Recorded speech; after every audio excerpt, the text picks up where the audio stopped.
écoutez Culture Média sur Europe 1, 9h30, 11h avec Thomas Hill et avec votre invité ce matin, Thomas. Et j'ai le bonheur de recevoir le comédien Francis Huster qu'on verra dès ce soir dans la nouvelle saison des Traîtres sur M6, un jeu de stratégie dans lequel soit on fait partie des loyaux, soit on fait partie des traîtres qui chaque nuit vont éliminer un loyal. C'est une sorte de loup-garou télévisé.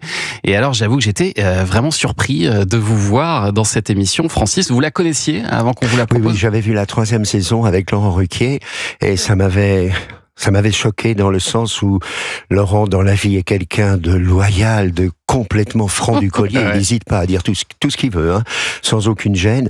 Il faisait partie des traîtres.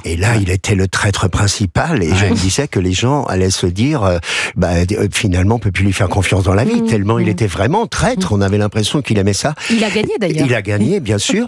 Et je me suis dit, je vais y aller pour prouver que les loyaux peuvent gagner. Et donc, je vous raconte pas ce qui s'est passé. Mais l'extraordinaire, on peut le dire, Mathieu Chavagnac qui est sur le terrain, dans la production, il nous a bien prévenus. On n'avait pas le droit d'avoir le portable, on n'avait pas le droit de se parler. Il y avait des caméras continuellement qui nous suivaient. On nous interdisait d'avoir de dire vraiment ce qu'on était. C'était incroyable. On avait l'impression d'être dans un film de Hitchcock. Et ce qui est formidable, et là c'est un grand coup de chapeau, c'est qu'au lieu d'être justement une saison aride où les gens sont là, c'est une saison où on n'arrête pas de pisser de rire. C'est fou. Et les jeunes ont été formidables parce qu'ils ont pris ça au premier degré. Il y a eu des engueulades, des C'est ça, parce que vous parlez de Laurent Ruquier qui à un moment quand même avait pété un câble en cours de saison. Est-ce que ça vous est arrivé vous aussi, Francis Huster? Oui, évidemment, mais moi je pète des câbles. De toute façon, je vais péter un câble là. Si vous me dites que Aston Villa va battre PSG, d'accord. On va pas vous le dire. Non, mais ce qui est formidable, c'est aussi que finalement, beaucoup, parmi les 20 candidats qui sont là, ils se défendent tous pour une association. Moi, je me défendais pour l'assaut autiste de Florent Chopel et puis Samuel Le Bihan. Chacun est là, même s'il devient traître, pour défendre une cause. Mais moi, c'était plus fort que moi. Je voulais vraiment les battre en étant loyal. Et puis les jeunes, il faut le dire, ils sont en plus, chacun a une personnalité tellement différente que personne finalement arrivait à se mentir à soi-même. J'imagine qu'il y en a certains que vous connaissiez pas du tout. Non. Vous avez découvert pendant... Logan, par exemple. Parce qu'il y a des youtubeurs. Des youtubeurs. Et puis il y avait Seth, qui est un rappeur absolument incroyable, tatoué de partout, une force de un Richer un peu dans l'épisode.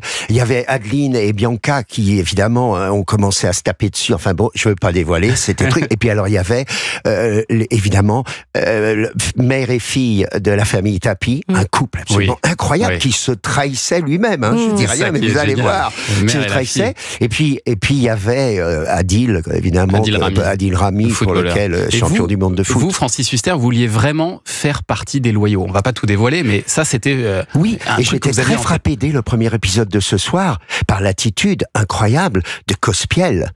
Le pasteur.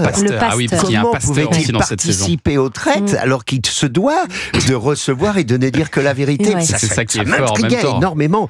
Et puis j'avais décidé pour le premier épisode, vous verrez, de faire exploser le règlement. Et ça a été un grand clash. Alors, vous avez fait quelque chose qui n'a jamais été fait. Qui n'a jamais été fait. Alors vous verrez la surprise ce soir. Et puis ils ont dû vérifier le règlement même. Ils ont dû vérifier le règlement, appeler la Hollande. Vous savez que Les Traîtres est une émission qui cartonne dans 30 pays. C'est incroyable. Mais on doit suivre le règlement. Et là, en plus, ce qui est magnifique, c'est Éric Antoine. Voilà, Éric Antoine, il est présentateur, d'accord, mais il triche pas. Et il nous amène à chaque fois avec une espèce, comme un vampire, comme un Dracula, il est là. Et le château. Le château est magnifique. C'est un château qui a une grande histoire. Chaque saison, on change de château. C'est un château dans lequel on avait l'impression vraiment d'être dans une série, quoi. Vous vivez vraiment dans le château ? Vous êtes à part et vous allez dans le château pour certaines scènes. On vient dans le château uniquement pour toutes les scènes de toute la série. Et puis on a des épreuves incroyables, mais on vit à quelques kilomètres de là, à l'intérieur de tout le lot énorme de ce château. Donc vous vivez vraiment tous ensemble 24 sur 24, c'est comme une troupe de théâtre. Sans avoir le droit de se rencontrer.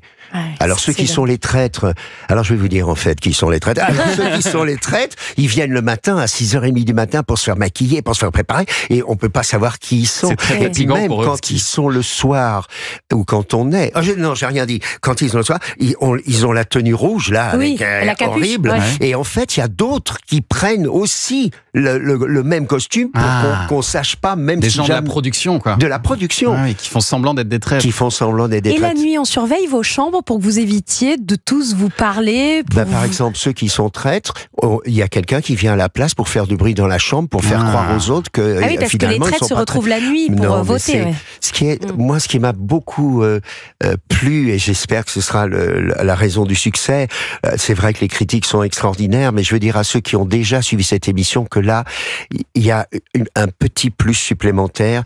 C'est l'amour, c'est-à-dire qu'il y a énormément de charme, c'est-à-dire que tu ris, tu gueules, tu fais tout ce que tu veux, et tout d'un coup, tu as des regards entre les candidats, alors je vous raconte pas qui, vraiment, il y a eu des clashs, et puis en même temps, des coups de foudre, quoi, c'est incroyable. Est-ce que vous avez réussi à bien sentir les gens, ou est-ce que vous avez été très surpris par les résultats?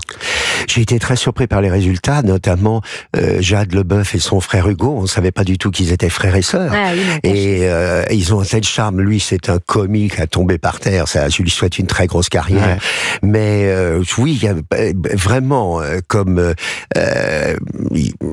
j'ai Rose aussi, qui est quelqu'un de très comme ça, une petite Sherlock Holmes femme, Dr Watson féminin. Non, j'ai été surpris. Vous avez été un bon enquêteur? Vous avez eu l'impression? Alors moi, on peut décerner le prix du Hercule Poirot ballot, du Sherlock Holmes raté. Parce que vous avez souvent joué les inspecteurs, les enquêteurs dans votre carrière. Je me suis planté, mais de A à Z, même sur moi, je me suis planté. Mais je suis sûr, on ne sait pas le montage, comment c'est fait, parce qu'il y a tellement de caméras et tout, mais il doit y avoir des plans où on doit se foutre de moi. Non, mais il est complètement ballot, il se trompe complètement. Non, voilà, j'espère qu'en tout cas, ça fera sortir les gens de cette période si grise, si noire, si sanglante. Ça fait du bien. Ah oui, vraiment, ça fera du bien. Les traîtres, c'est ce soir que la nouvelle saison d'M6 démarre. C'est à 21h10. Vous restez avec nous, Francis Huster, parce qu'il y a le journal des médias qui arrive. Et puis ensuite, on reviendra un petit peu sur votre carrière. Et dans un instant, dans le journal des médias de Julien Pichenet sur Europe 1, on va reparler des traîtres. Vous allez entendre une autre candidate, Francis Huster, dans un instant. Et puis, on va vous parler aussi du tout dernier rendez-vous en terre inconnue de Frédéric Lopez.